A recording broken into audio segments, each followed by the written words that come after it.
Hello and welcome back. So picking up again where we left off in the previous video, I'm literally just recording these back to back. Let's get ourselves oriented in the 3D view so we can look at edit mode and some sub object components. So quickly, I'm just going to hit the one pad and then twirl out, or one on the number pad and twirl out of that specific view with my middle mouse button there. And you can see that I've reoriented myself to the proper quote unquote 3D orientation. So again, that's the X axis is running left and right, the Y is forward and back, and Z is up and down. All right, so with our cube selected, we'll click on it just to make sure. I'm going to switch into edit mode. Now this is where things get complicated and interesting in 3D. You'll see again, we get all sorts of tools here on the left side, and you can always scroll through them. We still have our normal transformation options. I also didn't mention in the previous video that there is actually a tool that combines all of the movement, rotation, and scaling options of the previous three tools in one. Personally, I don't use this because I don't work with the gizmo, generally speaking, and I find that it can be confusing to new users who are not familiar, but it works similarly to all the other ones. You can rotate according to what you've got on screen, and I just right-click to cancel that, by the way. You can do trackball rotation, you can kind of scale things in and out. Let me just undo that. You can kind of move things just as you would expect. It doesn't have like the double axes options there. So for example, if we wanted to move on 2 axes only, you're going to have to use that specific gizmo or remember the keyboard shortcuts. So just keep in mind that there are numerous ways of kind of transforming your object in 3D space. That's how we would do it. And we've been doing that inside of edit mode. So here's where this becomes really interesting. So let me turn on my movement thing here, my movement gizmo. And if I have the whole object selected, and if you don't know how to do that, it's the A key. So if you tap A, it will select everything on the object. And you'll notice that there are different ways to select things, so we'll talk about that soon.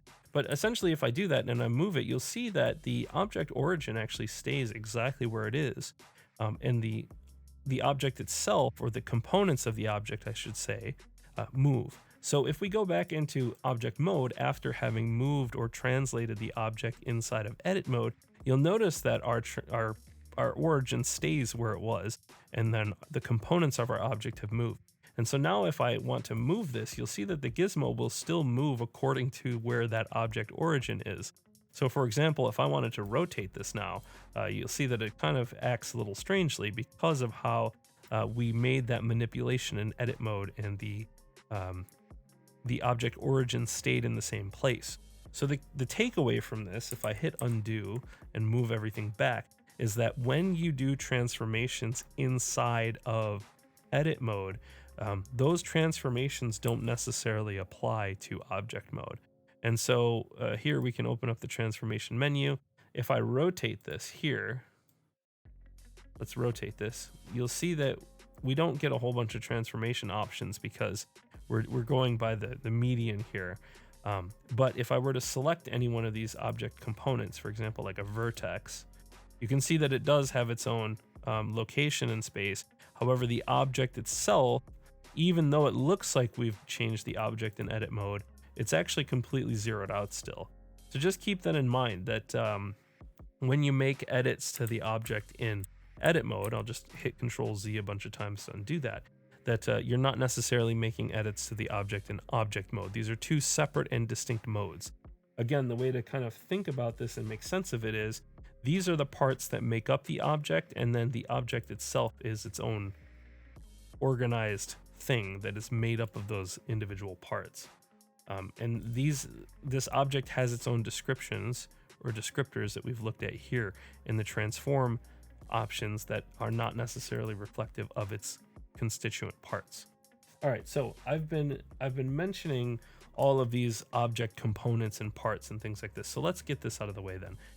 Every object in 3D space is made up of 3 components in terms of the way that we're viewing 3D and using 3D. This does change in some other applications. So for example, computer aided design or anything like that, CAD or computer assisted design. I don't remember what the exact acronym is all the time, but essentially CAD or parametric design, that's going to be using different math and approximation that is slightly different from kind of the Cartesian plotted points that we're using inside of Blender. And that's useful for a number of things, but that's not what we're dealing with here. Inside of Blender, for our purposes, we're dealing with 3 components of every object. So to start, we have points that are existing in space. So if we hover over here, you can see we have vertex select, and this will only exist inside of edit mode, by the way. In object mode, this doesn't exist because we're only dealing with the object itself and not its components. So again, in edit mode, we have our sub-object component modes, or just component modes for short. We start with vertices or vertex. So vertex is the singular, vertices is the plural. You'll hear people say things like vertexes or vertice or something like this. It's vertex, which is a singular point that's floating out in space somewhere, and it's got its own locational data. So if I click vertex selection, and that's allowing us to select and manipulate the individual vertices of this object, you can see that as I click around, they all have their own location, and I can kind of change them. So this is no longer a perfect cube anymore because I've kind of changed that vertex location, and now I can start to kind of mold the object the way that I want in 3 dimensions. And so yeah, this gets a little bit complicated, but essentially that's what we're going to end up doing. So I'll just undo this back to its original state, and you can see that we've got all these points floating, and these points are connected by what are known as edges, which is our next mode. So now I can select an edge and I can kind of move that out. And you can see how I can quickly kind of taper things and create ramps and stuff like that if I'm interested in that. And then I'll undo that, of course. And then the last kind of sub-object component that we have are called faces or polygons. And you can see here that now I can kind of stretch entire faces of the object, which is similar to that other type of scaling that we looked at previously. So I'll just undo this again. And so there are a lot of considerations that go into kind of good 3D, but know that when we're manipulating objects, we're primarily dealing with these 3 components. Now, 3D operations get a little more complicated than just transforming, and that's what a lot of these operations are down here. So probably the most common one that we'll look at is called extrusion, and there are a number of different types of extrusion for us. Let's just deal with the extrude region, and if I click that, you'll see we'll get an option here, and that allows me to, of course, extrude. And now you'll notice that we have this edge here, and what we've done is we've essentially created a new set of faces that didn't exist before. So if I undo this and click on that again, you can see I can also click on other faces and do this. The keyboard shortcut for this is the E key. It'll do the same thing, so I'll just cancel that, and then I'll press E as well here, and then you can see I can kind of extrude my cube in different ways to create this sort of strange object.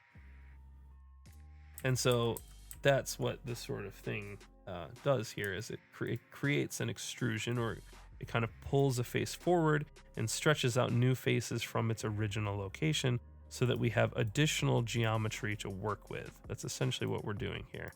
And so now I can do things like I can start to create some unique shapes that I didn't have before. And then if I hold down the control key, I can snap it so that way it has the same depth as this other part here. And that's going to be dependent on these snapping options here. So by default, it's set to snap by increment. And honestly, in a lot of cases, it's better to turn on this absolute grid snap because it will then snap to perfect increments on the grid.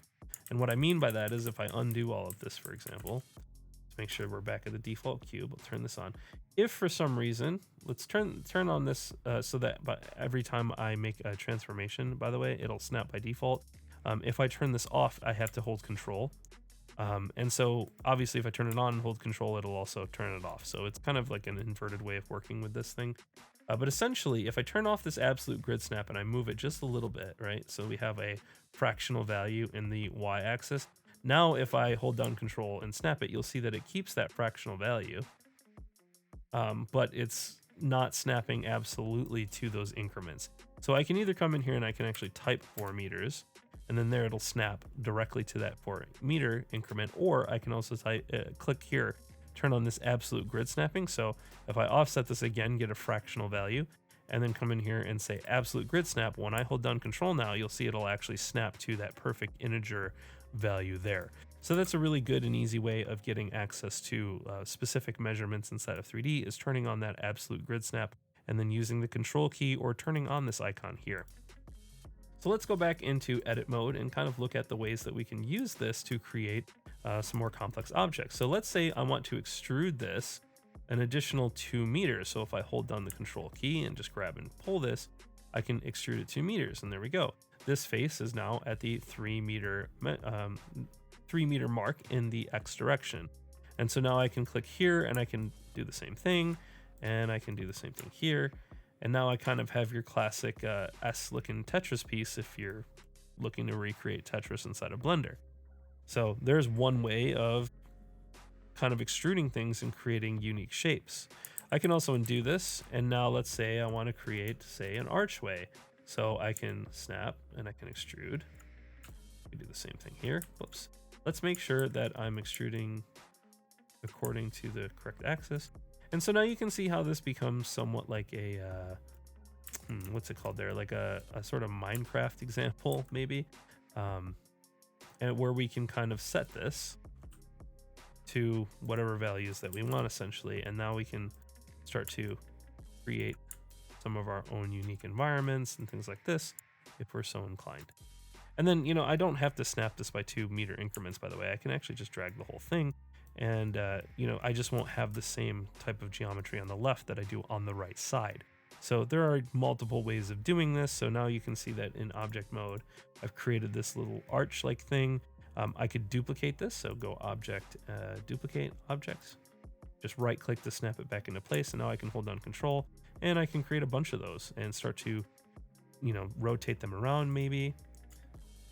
Just get a feel for that. So here, if I hold down control while rotating, by the way, it will actually snap according to rotation increments. I could also just type the value 90 degrees in the Z direction, or around the Z axis, I should say.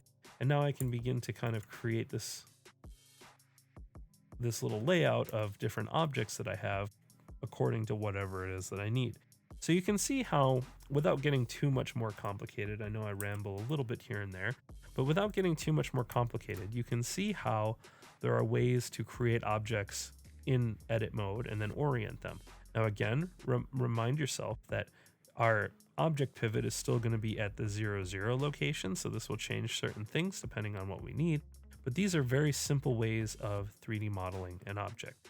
So in the next video, I will devise a very simple way for us to create a basic 3D house shape in order to get a first look at 3D modeling inside of Blender, now that we have an understanding of the tools that are available to us.